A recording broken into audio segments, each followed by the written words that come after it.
What's up, you sexy beasts? Welcome back to the Double Long Podcast. As always, the guillotine spinning that shit. Daddy Rumble coming back at you. Fuck yeah, it's good to be back. Yeah. We apologize for that hiatus, ladies and gentlemen. We've been trying to be a little more frequent on here, but Johnny had, what did you say it was? Gonosyphilitis of the throat. You were sick as fuck. I was sick as fuck. Yeah, I didn't even want to come over here because you were hurting. I was like, I'm not doing a pod until like a week after. Yeah, I'm not a call out of work kind of guy, but I called out of work. No shit. Yeah. Okay, yeah, I know. I don't think I've ever known you to do that. And it was on a Thursday. Like, usually I try to, like, hold off to, like, a Friday, get a 3-day weekend. But no, dog, I couldn't even go. I couldn't go. No. I was fucked up. Damn. And I don't think it was COVID. I had COVID last year. I went deer hunting, shot a deer with COVID. Yeah. Did you test? No. No. It only lasted 4 or 5 days, but I was fucked up. Yeah. I'm pretty sure I hacked up at least half a lung, maybe a full one. Mm. I blew probably gallons and gallons of mucus out of my nose. Oh, lovely. I love it. Just trying to bring the listeners in on it. You know what I mean? Yeah. We want them to really feel, you know. Want to be here with me. Yeah. Yeah. But your boy's kind of back. My fucking back hurts. Yeah. Hurt my back somehow. I don't know. Yeah, giving the old lady doing a stand-up 69. Well, she was probably holding you wrong, you know what I mean? Yeah, had me a little too tight. Yeah, holding you too tight. Yeah. Mm-hmm. That'll do it. What are you going to do? Yeah. So I had, it's been so long, there's shit I haven't talked about, but I really want to go over my most recent trip to Sikaville. Mm-hmm. And we could even maybe do another one on my hunt up here before that, but not much to really touch on there anyway. Yeah, I mean, I only got out one day since shooting my big boy. Appreciate all the love and messages from everybody on that one. Hell yeah, got a lot of love. Yeah, and it was a hell of a buck. Hell of a buck. Dropped him off at the taxidermist. I asked him how long it's going to be. 2 years. 16 months. Jesus Christ. Yeah. Dude, fuck that. Euros all day, son. No way. You can't Euro that buck. I would. You would? I would. You're out of your I like Euros, though. We're different, man. You know? I like Euros. I think I like them better. I like a good shoulder mount. Don't get me wrong. I appreciate them. I just think I like Euros better. It brings them back to life. Yeah. So what are you going to do? Upper Bay Taxidermy is where I took her. Mike Travers, shout out. Hell yeah. They upped their price. How much is it now? $700. Jesus. Titties. Yeah. Well. But I'll probably go in there every month or so and just give them 50, 100, something like that. Right. Just make sure. Make it painless. Yeah. As painless as possible, because if I wait until next December when I get them back and I got to drop $500 and some, that's gonna suck. Yeah, fuck that. So, but that's something you pay with a smile on your face. Yeah, you're so glad that. I mean, that is just a beautiful thing. Speaking of beauty, me and Ryan had this trip planned. Ryan Maitland, shout out, down in Salisbury, Maryland. We had this trip planned to go down to Assateague Island.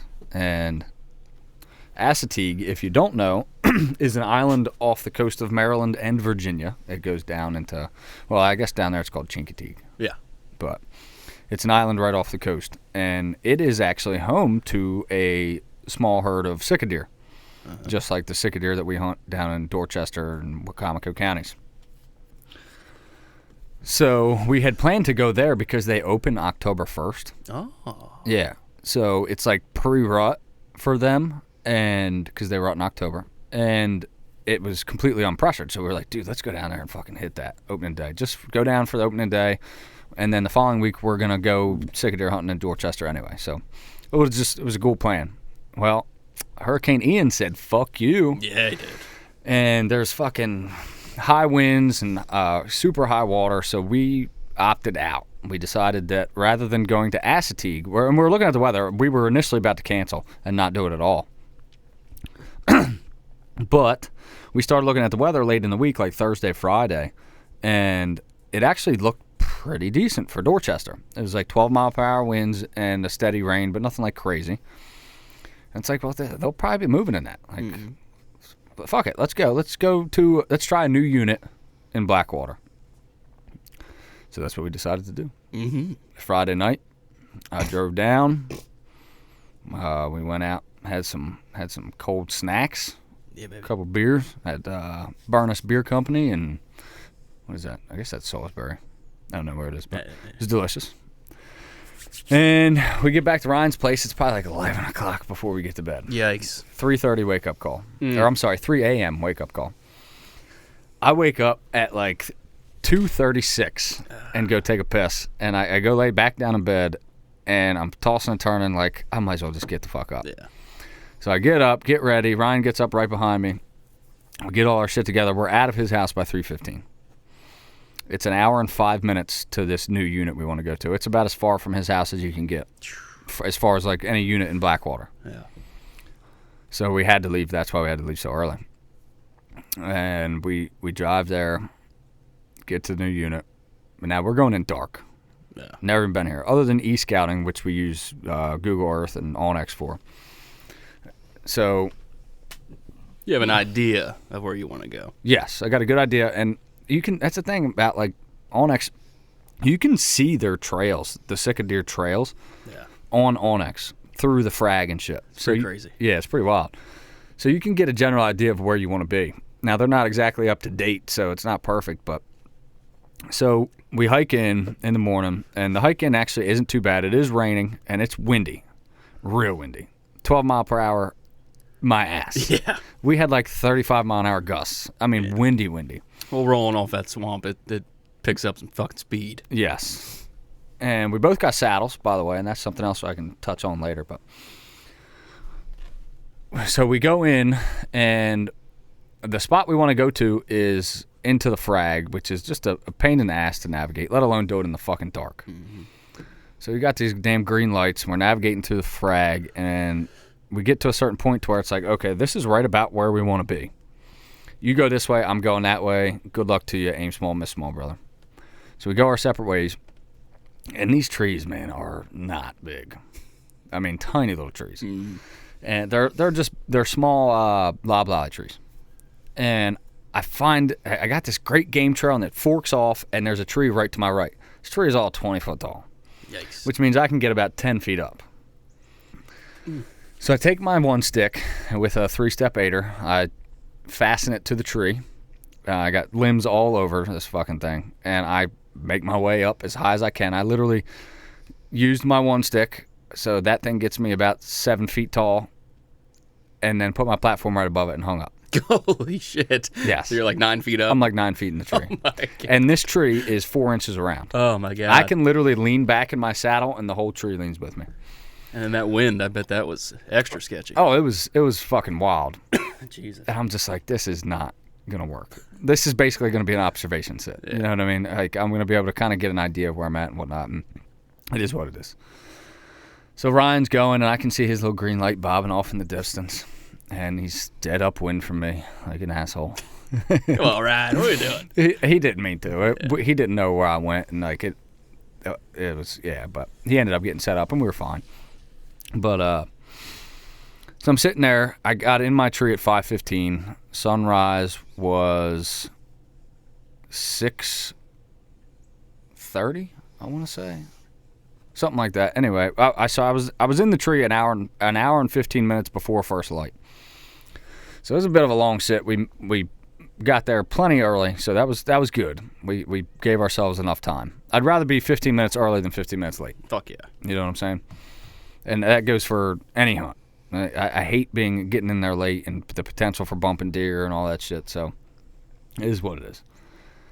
So I sit there for a while, and the wind is just howling, man. And I'm just like, this fucking bullshit, man. The weather is not what they said it was going to be, which is common, but it's a little irritating when it's that far off. Like, the wind was way worse than 12 miles an hour.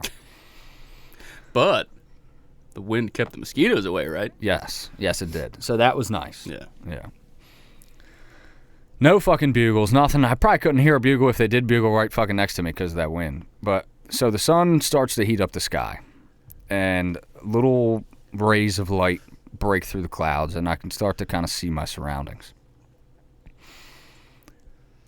I see about 40 yards from me a beautiful dead loblolly tree.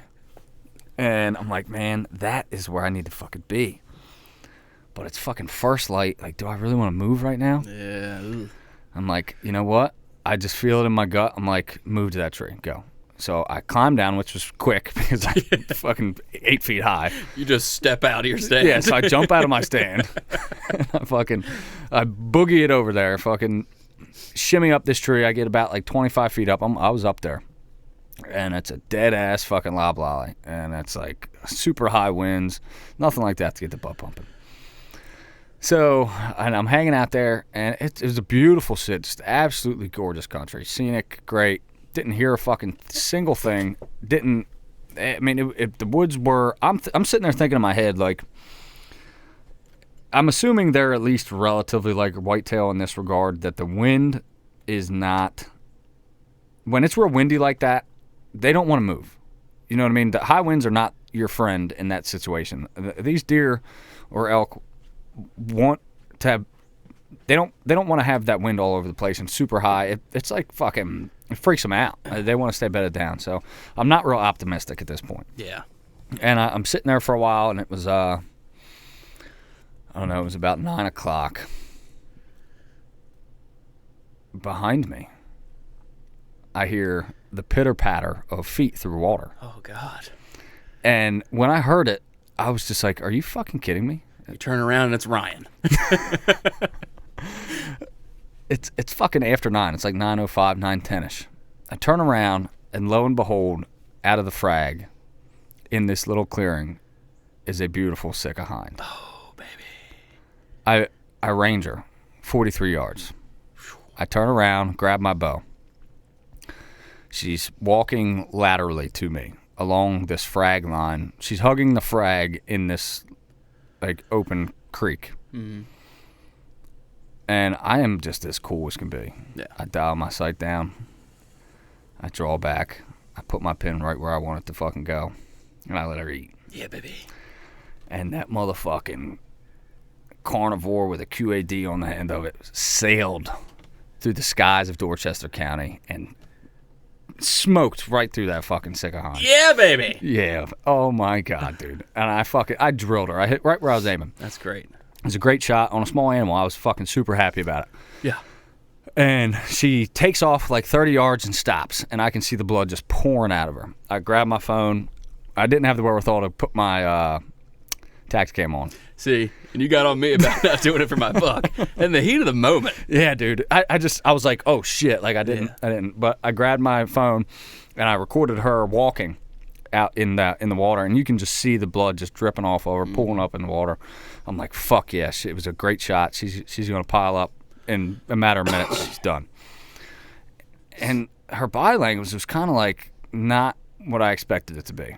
Yeah, I seen the videos, and from what I could see, it looked like, from the way she was acting, like you gut shot her. Yeah, which I think I clipped some on the way out because she was slightly quartered too.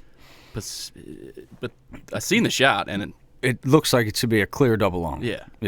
Like it was right where I wanted it to be. You know what I mean? I think I should have aimed a little more forward on her because of what they say about these animals is their vitals are a little more forward. But I kind of treated her like a whitetail and shot her. I went straight for a double long shot, and I do think I clipped some guts on the way out, which I didn't see in the blood trail, but I do think I clipped some guts. Yeah, just by her body language. And I was like, fuck, let me put another arrow in this thing. So let me put my phone away and get back to business here. But at this time, I'm shaking like a goddamn leaf, dude. I was shaking like it was my first deer. And I knock another arrow, and I ranged her first. She was 44. I knock another arrow. I roll my sight up a tickle, and I draw back. And, well, she was walking. I said, meh. And I hit my release and shot right over the top of her. So I don't know if she ducked or it was just me shaking, but so I missed her on the second one. So she takes off and runs, 30 yards over to this like patch of needle grass, and she stops, stands there for a while, looks back my direction. I'm just watching her.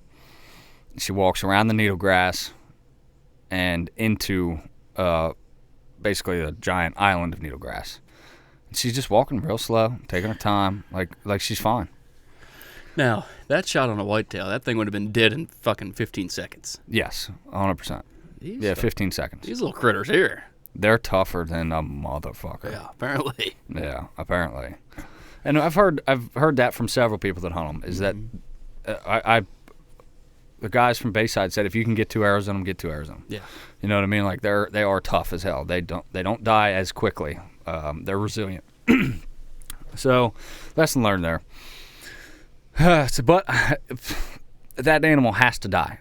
Where I hit it, it will die. I know that. Maybe it needs a little more time than a whitetail, but it will die. There's no way it can't. Not with the amount of blood I've seen pouring out of it, not with the shot location. It's perfect. Damn near, anyway. And so I text Ryan. I got a hind, and he said, "Shot one or seen one?" I said, "Shot one."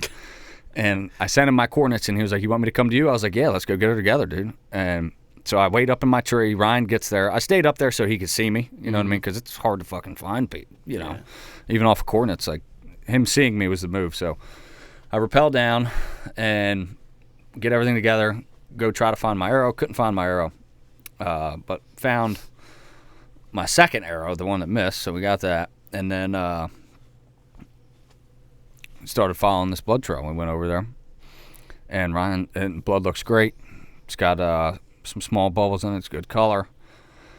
I didn't see any guts in the blood trail, and we started following. And then, so this was about 45 minutes later.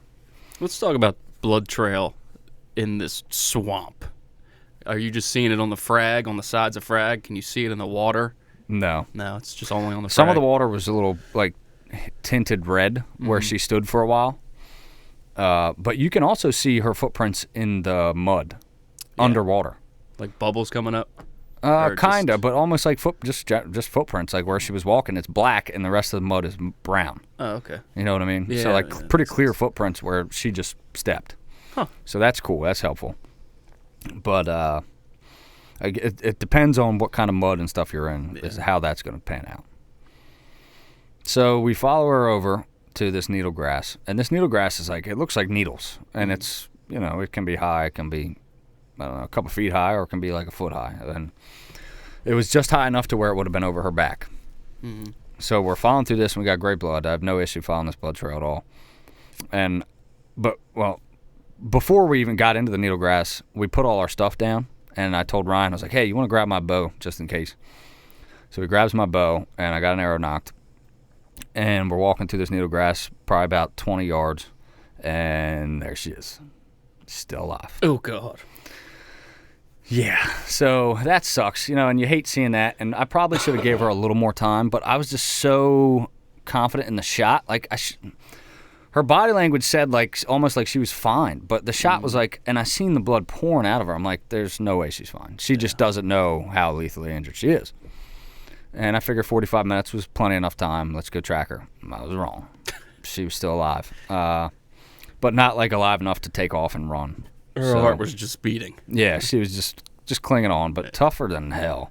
That's crazy. So I did have to execute a follow-up shot, you know, and then we gave her some time. And, man, these animals are amazing. They're so small.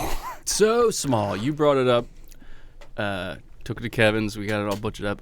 You know, I knew they were small, but this fucking thing is small. It's like a fawn. Yeah, and it's an older hind. Yeah, she's obviously 2 or 3 probably. I can't believe how small they are. Yeah. And for you to make that shot at 40 plus yards, that's incredible. Yeah, I was very happy with my shot. I mean, I've taken bigger shits than these fucking deer, dude. Yeah, they're tiny. God. They are small. It is half the size of a whitetail. I'd say more than that. Yeah, it's like a fawn. Yeah. She's like a fawn. Yeah. Yep. And, I mean, just beautiful. I probably got, I don't know, 25 pounds of meat out of the thing, maybe 20 pounds. Not much. But I'm super pumped with it. We got it butchered. And walking up on this thing, and I mean, it was a little bittersweet because she was still alive. So that, nobody likes seeing that. And that sucked. But the feeling that I had when I finally, I mean, you know the work I put into these things. I've been after these things for almost a year to the day. Was my first time. My first real time. I went down there a couple years ago, but we didn't even get to hunt because it was we didn't have hip waders. We had no idea how bad it was, so I can't really count that. My first time actually hunting these things was October 15th of last year, and I probably this is probably my 10th or so hunt for them. Finally got it done. And I feel like I put in so many miles and fucking sweat and blood into these fucking deer. The mosquitoes probably have a quart of my blood amongst them. Maybe. And just for it to finally all come together, for everything to work out perfect, and at 9 o'clock in the morning. Yeah. Like, it just, man, it was just so beautiful. It was perfect. I couldn't have been, I mean, I was on cloud nine. And I still am. Like, and I'm so pumped now because we're going down there a week from now for a whole week. And now I can really focus on trying to get a stag because I have one in the freezer and I'm happy. I'm just, man, there's nothing, no feeling like that. It makes me feel like when I shot a doe for the first time, my first whitetail. You know what I mean? It's a very similar experience. What would you? Okay, on a scale of 1 to 10, how excited were you for your first buck that you got last year? 10. Okay, and this thing, was it like a fucking 11 and a half? It was a 10. Yeah. Yeah. So equal. That's Yeah. crazy. My first Sika was definitely just as exciting as that buck I shot last year. Definitely. And that was the first buck I wanted to put on my wall. Yeah. You know, I mean, that I found. And it's a whole nother thing. We went over that. Yeah. Verbatim. Yes. But it was really similar because of how hard I worked for that buck and the 3 bucks that I shot and didn't find, and I just felt so I almost started to get like I was cursed. Like, every buck I shoot I don't find. Yeah. Big buck I shoot I don't find. You know what I mean? And then I finally got that one and found him, and it was just like, man, I wanted to cry. And it was very similar, except for with the Sika, it wasn't necessarily failure in that regard. I had shot one last year and didn't find it, so it was really similar actually, but it was just all that work, man. When you put so much work into something and so much time and so much effort, and you do something like that is so hard, and you continually fail. How many things in your life can you look back and be like, I have put 100% of my effort. I've tried as hard as I can at this, and I continue to fail. Not many. Like, that is really discouraging. It's fucking frustrating, and it's like, man, I'm trying as hard as I can, and I still can't fucking do this. Yeah. And then you finally do it, and it's just like, I fucking got one. A weight has been lifted. Yes, and I think that feeling is just, it's amazing, and these things are so much fun to hunt, and they can be really hard to hunt. And I fucking earned it, and I couldn't be happier right now, man. I mean, it's just, that's why we do it, for the pursuit, and that the pursuit up until this moment was like just. It was so much work but fun at the same time. You know what I mean? And there's nothing like it. It's a whole different world down there, man. Just the scenery and Yes. the hunting location. It's just a whole different world. And if you haven't experienced it, don't come. Yeah. You won't like it. You probably won't. Yeah, you fucking hate it. How many Sika deer get killed a year? I think it's something like 2,000. And you have tagged one. Yes. How's that? I mean, that's gotta. It's like it doesn't. It's not missed on me how that this is really hard to do on public land. These deer are really hard to hunt. Mm-hmm. You know what I mean? And to kill them with a bow on public land is tough. And there's guys that do it that consistently, like these Bayside guys. I feel like that's what me and Ryan were talking about. And it's just like elk too. Same thing. 5% of the guys kill 95% of the elk. And it's like the story of the 4-minute mile. In the 1950s, this guy, Roger something, ran the first mile under 4 minutes.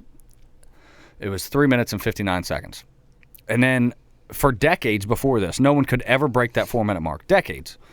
Roger Bannister. Yeah. For decades, no one could get under 4 minutes. Then he breaks it, and then after that, it gets broken again. Within a couple years, it's broken like 10 times. Yep. People start banging under it.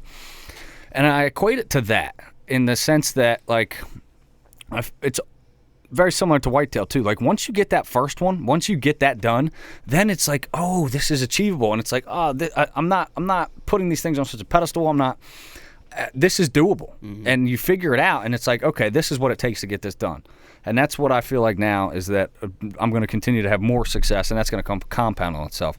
Because now I feel like I got them figured out in a sense. I'm sure I have so much to learn. So I don't mean it in an arrogant way, just in the way that it's taken me a year to get this done. But now I finally feel like I've got it kind of, I understand them at least in a very primitive sense that I can get on these deer and I can get it done now. And I built a little bit of confidence. I've executed a good shot. I got it done in the hardest way. I mean, it was not an easy shot. It's a long shot. A shot I don't particularly like shooting out past 30, honestly. Even on a whitetail, especially that little critter. On a small fucking little tiny target. So, but I got it done and we'll get into that to find them. So I feel like success for all of us next week is it's going to happen. We're gonna definitely fill some more tags next week. But it just, man, it's not an easy thing to hunt these things. They're not an easy animal to hunt, I think. And I've only hunted and that's another cool thing. This is the first large game animal that I've ever killed other than a whitetail. I've never killed an elk. I've never killed a bear. You know what I mean? Like, I've never killed a mule deer. Yeah. This is my first branching out, and it's just really cool. It'll be my first too if I get one. Hopefully I do. Yeah. I mean, I've only shot whitetail. I've never shot ducks. I haven't shot anything. Yeah. But whitetail. So it's exciting in that way too. It's something new, something different. But it's like, they're not an easy thing to hunt, so it's just extra rewarding when you do get it done. And I couldn't be happier about it. Yeah, they're not an easy thing to kill either. No. So you shot it with a fixed blade broadhead. QAD Exodus. And your thought process now is huge mechanical. Yes. To put a hole in these fucking things. I think, so after handling them, I don't think their bodies are any harder or any tougher to shoot through than a whitetail. But I do think that just like elk succumb to gut shots way easier than a whitetail will. Yeah. Like, you gut shot an elk, that thing's going to die, from what I hear. Yeah. And every species is different. And I've talked to guys that have killed these a lot. You know what I mean? Several guys. I've had conversations with them because I'm trying to learn from them. And that is one thing across the board that they all say. They don't die easy. I've had the guys say, if you can get 2 arrows in them, get another arrow in them. Shoot as far close to the shoulder as you can because the vitals are small, and even if you do, give them extra time because they don't die as easy. And that is fucking truth, man. These things are tough. They're tough animals. Yeah, I mean, we had the Bayside guys on, and they said they just put them right in the shoulder. Yeah, because they don't want them taken off. And that's what another guy down in Dorchester, I don't want to call these people out, but he says he likes to shoot them literally right through the shoulder blades with his crossbow and try to staple their fucking legs together so they can't go anywhere and hit the heart. You know what I mean? Because so I should have aimed a little further forward, I think. But the whitetail, it would have been a perfect shot. Yeah, it's so ingrained in your DNA. Yes, it's like that's just where my pin went. You know what I mean? That's where I was aiming. I hit exactly where I was aiming. It was money. I was so happy with the shot. But now I will be aiming for their shoulder. Mm-hmm. And I luckily I have 80-pound limbs, and I am switching to mechanicals. I ordered them immediately. I ordered Severed. I'm getting their mechanical broadheads, which I think are really well made. They've got some really cool features. Only heard good stuff about Sever, so yeah, we'll see how they perform. Yes, we will. And I got Schwacker too, and I like Schwacker a lot, but I like the forward deploy with the Sever, so you get a good entry wound as well as exit. Deploy. Yeah, it's because the Schwackers, you don't get a big entry wound. No, the blades open after they enter. Yes, which I'm not a fan of either. Yeah, but they do work. Yeah, absolutely. I've had great success with Schwacker, but I want that entry wound, so I'm switching to Sever, and I'll have the Schwackers as backups, and they both should fly like a field point. I'll test them.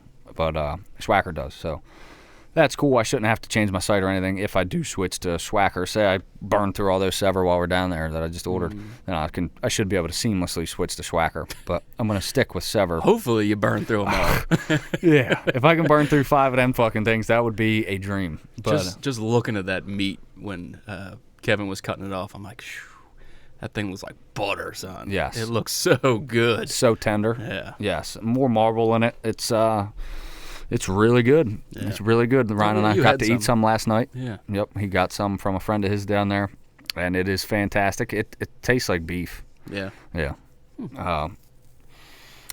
I've heard like how great it is, and I do think it's great meat. I think it is a little better than whitetail, but I don't think it's like they said, somebody told Ryan it was like almost sweet. I don't get all that. I think it tastes like beef. Yeah. Yeah. Tastes a lot more like a cow than it does a deer. which is cool. I'm good with that. It's different, and I've had one steak, so we'll see. After I actually eat this whole deer, then I can give you a little bit better of a verdict on Backstrapper. Cut her guts open. She had 0 corn. This was a 100% free range Sika deer, which was pretty cool. Fucking dope. Yep. Mostly fucking frag and seeds and shit in there. That's all she was eating. You have to get that footage posted. Yeah. Lickety split. Yeah, I will. That's really cool. Yeah, so that was fucking awesome. Ryan's super pumped for me. I threw that thing over my shoulder and carried her on out of the marsh. That is nice. They're definitely easy to drag. They're not heavy. It's not a 240-pound fucking 10-pointer, that's for sure. No, I couldn't imagine dragging that out of there. It would be hell. Yeah, I mean, It would take forever. You would have to shoot it. Yes. But I'm not letting a giant buck walk, but I'd probably quarter it out. Yeah, and put it on my back. Yep. Dude, like, depending on where you're walking, but, like, when we drag that Sika out, I'm walking through, like, this needle grass, and one step, you're on solid ground. The next step, you're knee-deep. Dude. Like, can you imagine doing that with a 240-pound buck for a fucking half mile? No, thanks. Like pure misery. Yeah. I didn't gut it until I got it out of the water to help it float and stuff like that, and you don't really want to. You want to minimize that water getting inside that body cavity as much as possible too. Absolutely. It's had some bad shit down there. Yeah, I don't want that being up in our body cavity. So, I'm not saying it's polluted, but just you want to avoid that. Yeah. 100%. Yeah, I don't think gutting them until you get them on dry land is a good idea. Yeah. So that's what I did.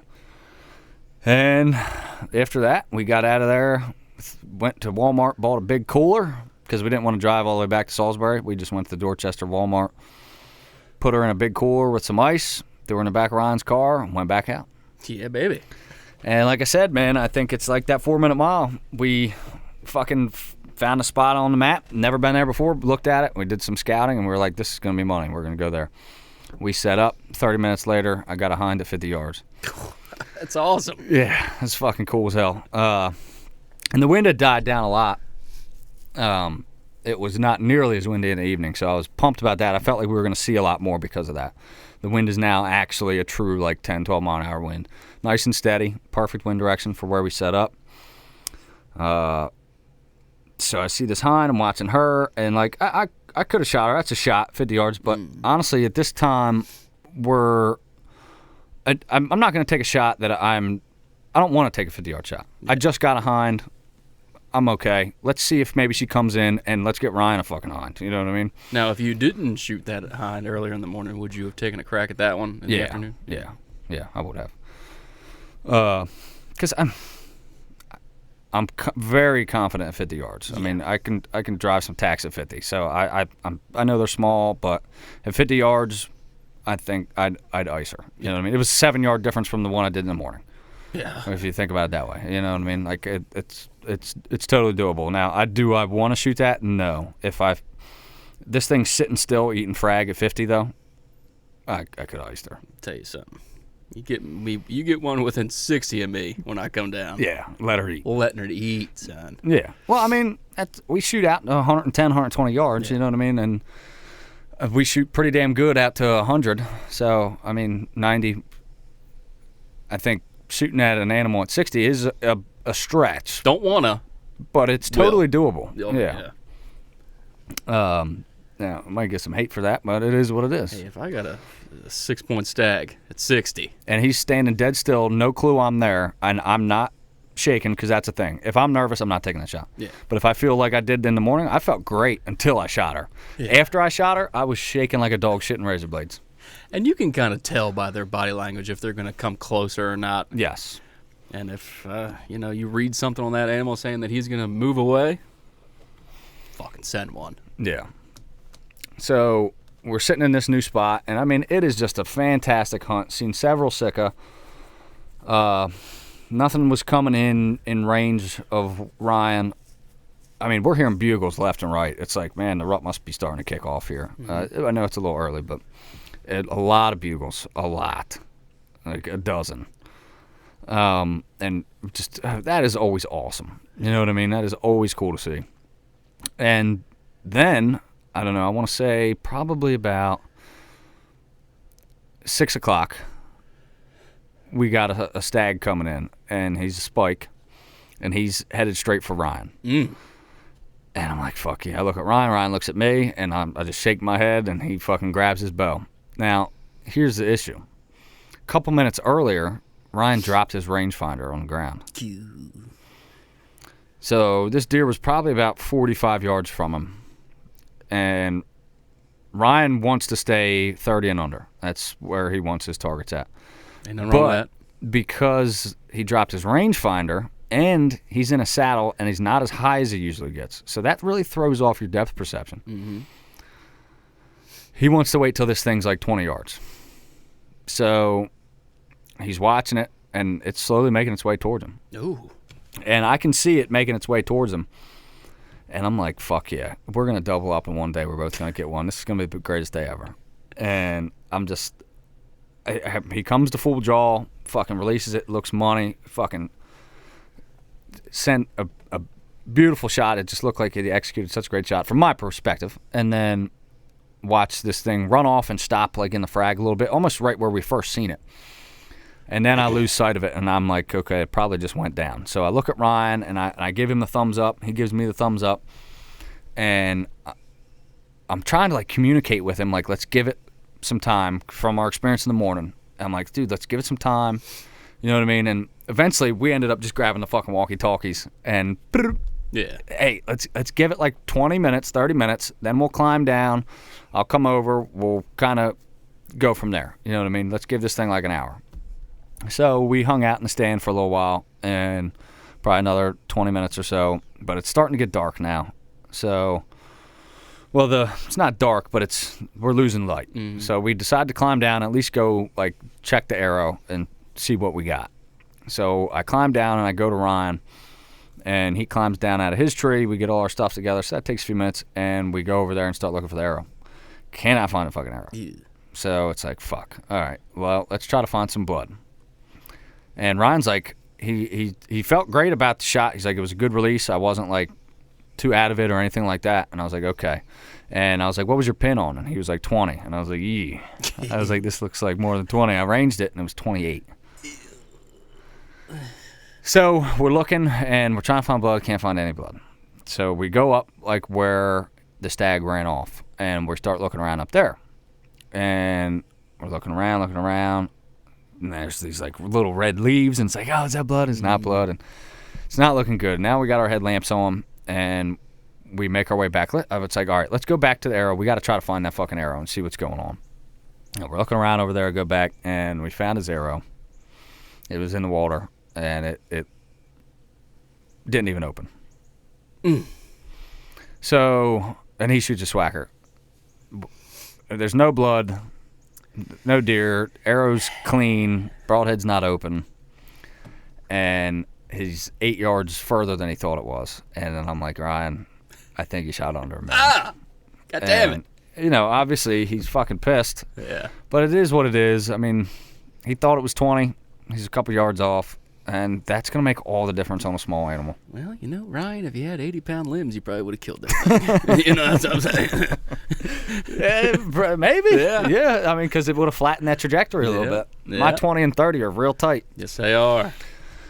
It is what it is, you know, and it's a learning experience. And another thing, like he said, he's not as high as he usually is, so judging that distance made it a little more different for him, more difficult, because he was lower to the ground. So what he thought was 20 ended up being a little further.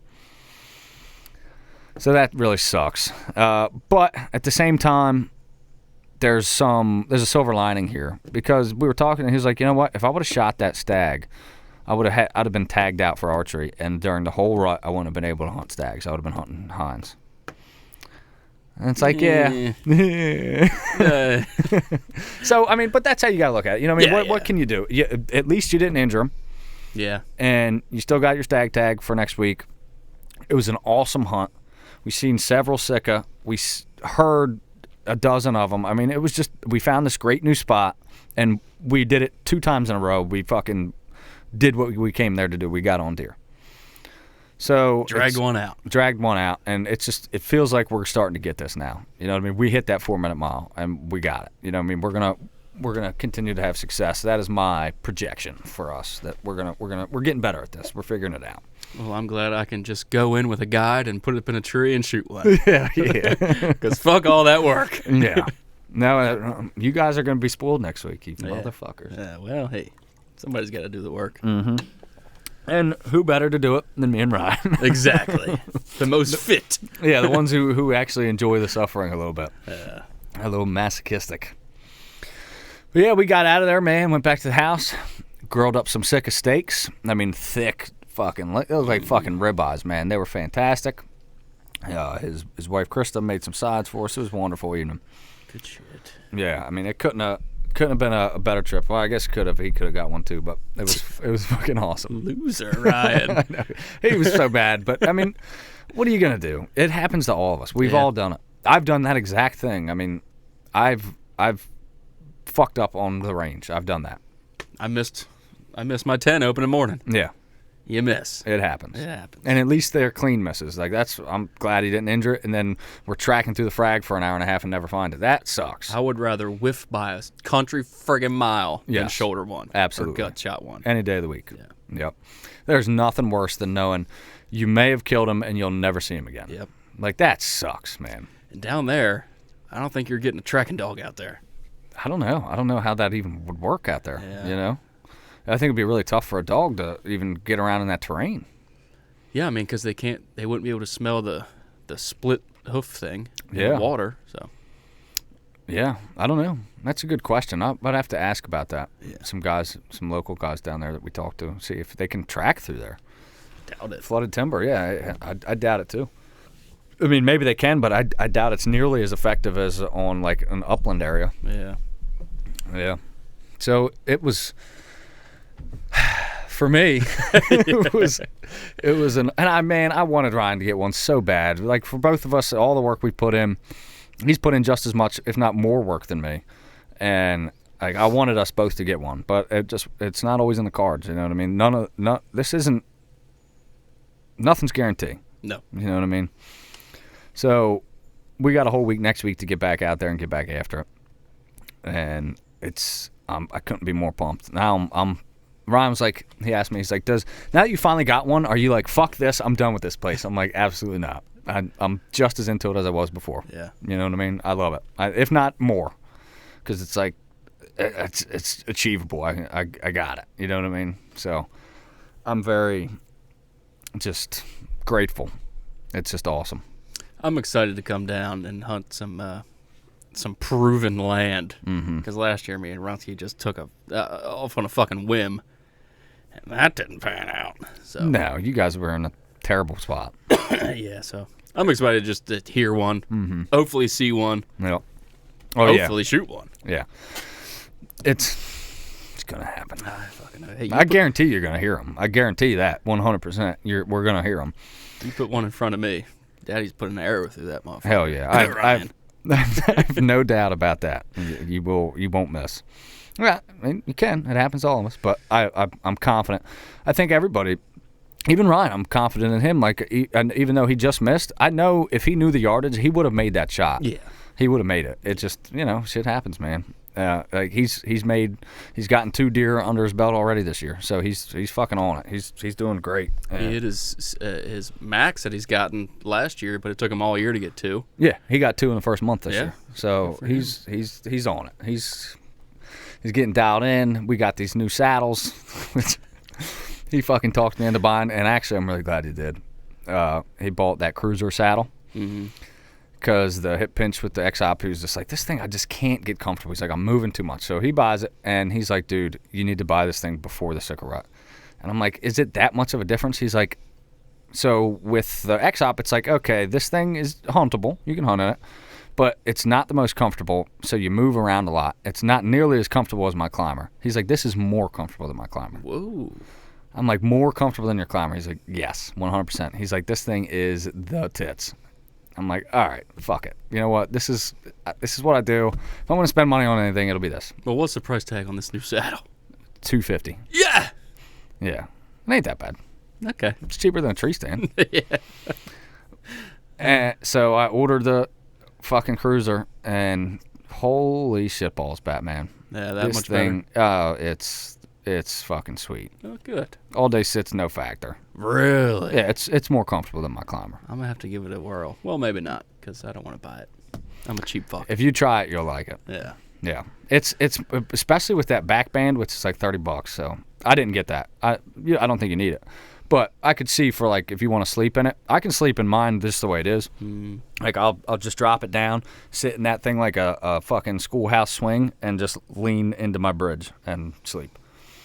It's so comfortable, and the thing about it is that that I really like about it is it doesn't put all that pressure on your lower back. So, like, remember last rut? My back was killing me after that from sitting in that climber so much. But the pressure points are different on this. It's almost like on your legs and, like, above your back, like butt cheeks. So it's like, and you can transition from standing to sitting a lot more smoothly than you can with a climber. And none of that, but your shots are just better. Like, you don't have to worry about reaching over the bar. You don't have to stand up if you don't want to stand up. It's super easy to shoot sitting down. You don't have to go over. Like, it's a fucking thing, dude. I really like it. I don't know how much I'm going to use my climber anymore, to be honest. Wow. Yeah, the shooting in a climber, it's rough. Because I don't know if I said that or not, but I did shoot my 10-pointer sitting in my climber. And every time I could feel when I would drop down, I could feel the string hitting. Yep. Hitting the top of the climber. So now I love my climber. Don't get me wrong. Yeah, I think they're the fucking tits. But this is kind of like the next evolution. These things are so versatile. I mean, everybody that switches says that they're better. Yeah. God damn it. And like it just. And what don't you? And now, like, dude, with this one sticking, I'm not gonna lie to you. It's initially a lot. It's hard to get the hang of, and it's like, it's so clunky at first, and there's just all these little nuances that make it easier. That if you do them, like just fucking when you tie your tether to the tree, just swinging it over to the left when you swing off to move your one stick, that makes all the difference. That way you're not like fighting against the rope to be over there. Like, just little shit like that you learn. Now, man, I can zip up that fucking tree. It's not hard. Like, I'm not, like, using my core muscles to try to balance and fucking hold myself over there because I'm moving the fucking rope. And, like, now, I don't even break a sweat climbing up there. And it's money, dude. I've been thinking about just grabbing one of those sticks off of you and one sticking with my lock-on stand. You know what I mean? Yeah, you could totally do that. Yeah. I mean, with a lineman's belt. I got one. Well, I don't know. No?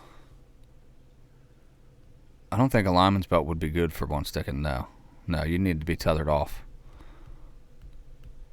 Yeah, that won't work. You'll slide right down the tree. Oh, yeah. Yeah, you need something to stand on with a lineman's belt and lean back.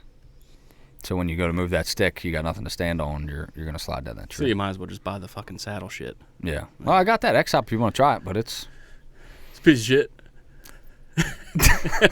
I'm feeling about my buddy Slipper Tim because he fucking told me, like, I talked him into buying that X-Hop. I think I advocated for it, and it's totally huntable. It is, but it's the difference between, like, that X-Hop is not as comfortable as my climber.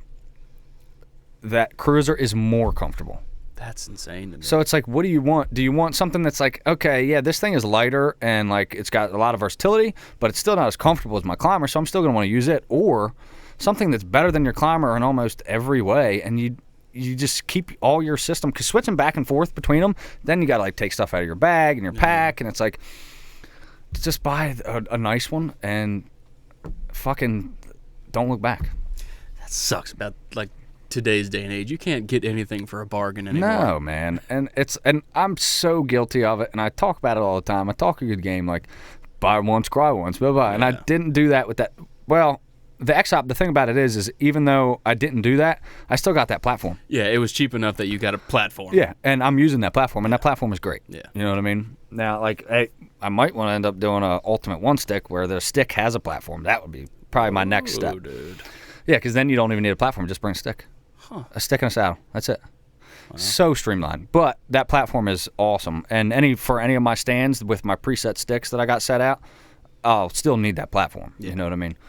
So with that, I mean, I still have that. and I've still got a backup saddle. Like if anybody wants to use it, I still got all the ropes and shit from it. So it was not a waste of money by any means, and it was a good introduction to it. But I am glad I bought it before the Sika rut because it's so fucking comfortable. Like I'm it's like sitting in a goddamn lazy boy.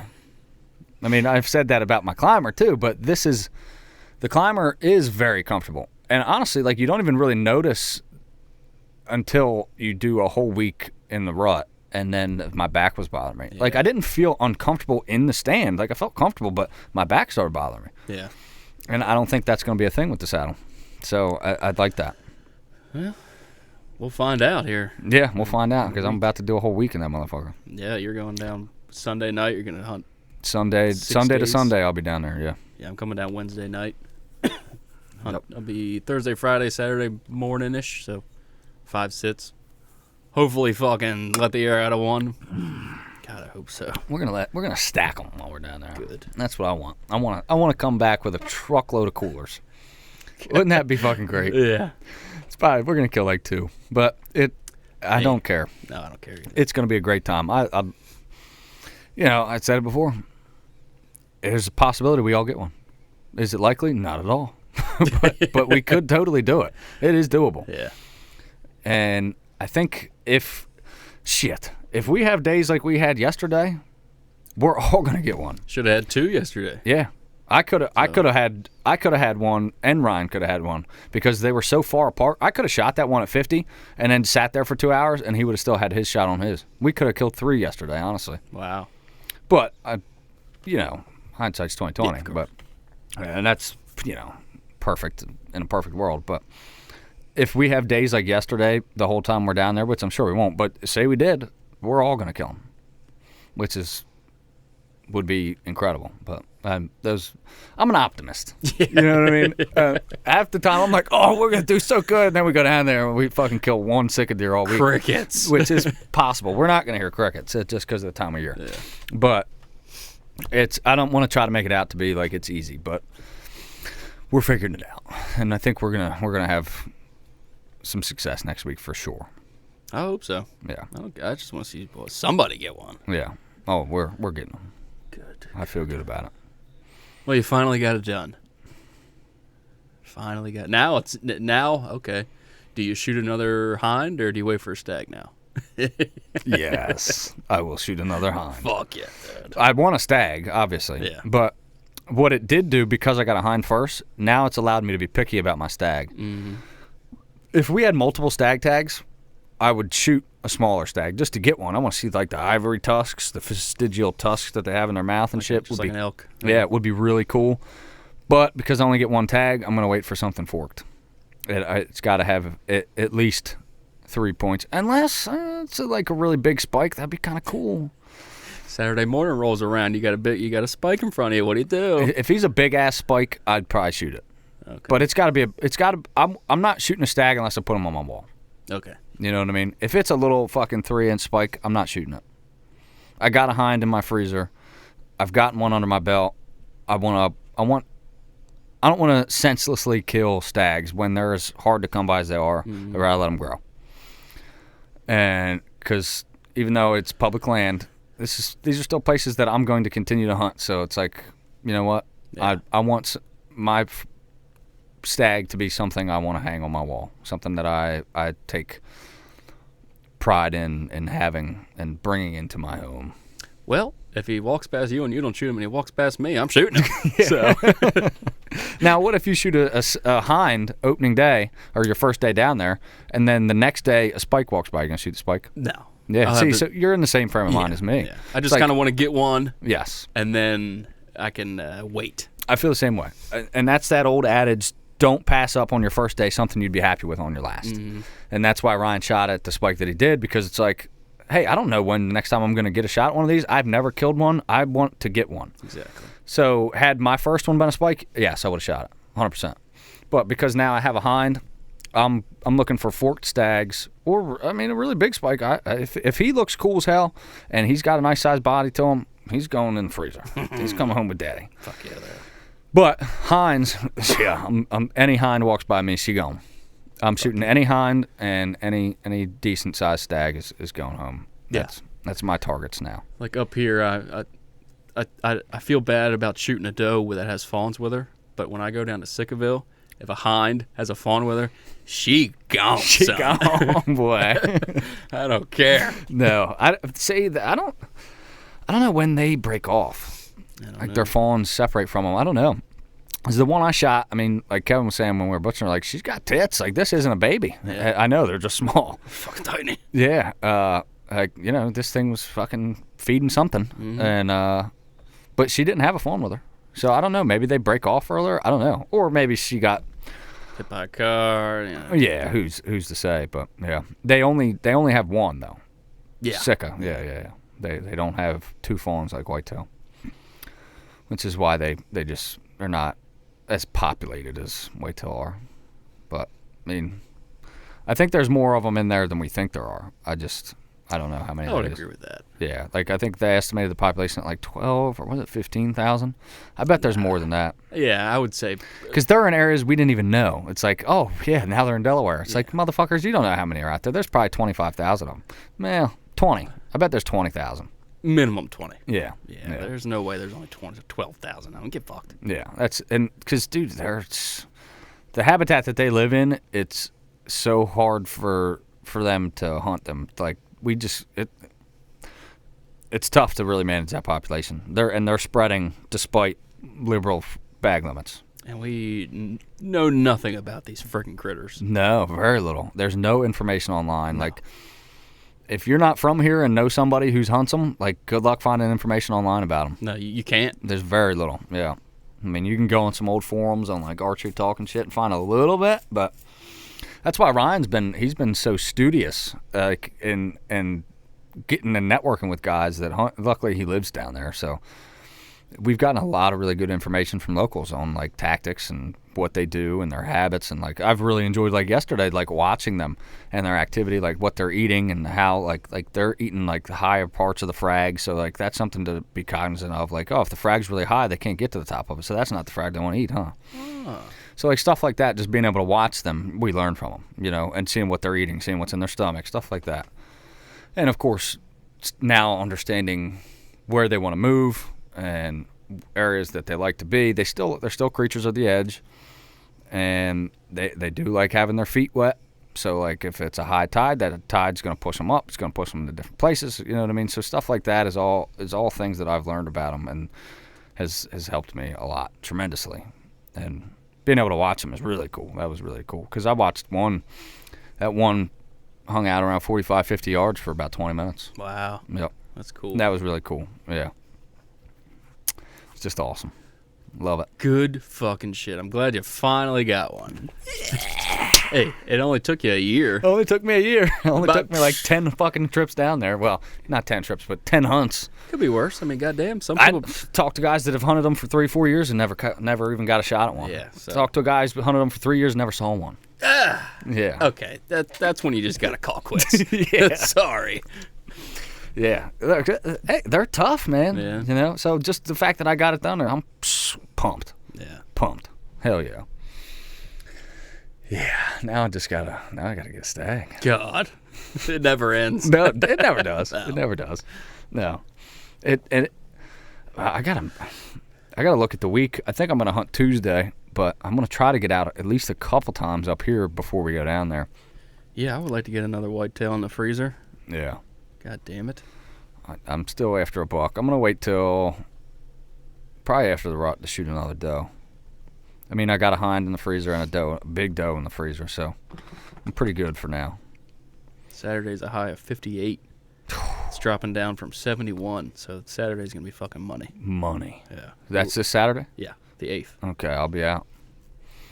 Hell yeah, I'll definitely be out Saturday then. So Tuesday and tentatively Friday and Saturday I can hunt this week. We'll see what happens. But definitely Saturday. Definitely Saturday. Yeah. Can't miss a good cold front like that. And that's another thing about these things is they're similar to whitetail, Sika, similar to whitetail with like weather. Like high winds. I do not think they like that. And cold fronts, they fucking definitely like cold fronts. That's the thing. And before a storm, they definitely like that too. They're moving a lot right before it storms. Like so there's similarities, but there's a lot of the differences too. Yeah, the whitetail definitely don't like the wind, that's for sure. It's been windy the past 2 days up here, and my camera has been dead. Mine too. So Yep, all 3 of mine are dead. Nothing. I think I've had like 2-3 pictures. yeah, I'm about the same. Yep. That's one of the things, like, don't even waste your fucking time. No. Don't go. When it's windy like that, during the rut maybe, but like right now, when you got 20-mile-an-hour winds out there, stay the fuck home. Don't waste your time. Don't go blow up your spot. Yeah. That's something that I that's the one condition that I will not hunt in. Snow, rain, I don't give a fuck. But if it's high winds, I'm not hunting whitetail. No, absolutely not. I wouldn't even wanted to. If I would have known the wind was that bad, I wouldn't have went the morning when I shot that Sika. Ooh, well. Which is wild. I wouldn't have shot that Sika if I didn't move. Yeah? Remember I was saying I moved at first light? Yeah, if I would have moved, I would have had to watch her from 80 yards. Yeah, I was going to ask if you didn't move, would you have? So. Nope. Wow. Something was telling you. Listen to your gut. Listen to your gut always. Yep. Absolutely. Yeah, buddy. You got anything else, Big Dad? We just cracked an hour. I got nothing. Congratulations. Yeah, baby. I'm the Sika deer. Got the Sika. One of many, hopefully. Yeah, I'm going to go home and eat some tenderloins tonight. I'm going to it's like 2 bites, but it's going to be delicious. Once you cook that thing up and it shrinks, it's going to be one bite. It's going to be like 2 hot dogs. Tiny little things. But, hey, she'll eat. She will eat. Ladies and gentlemen, we appreciate y'all tuning in.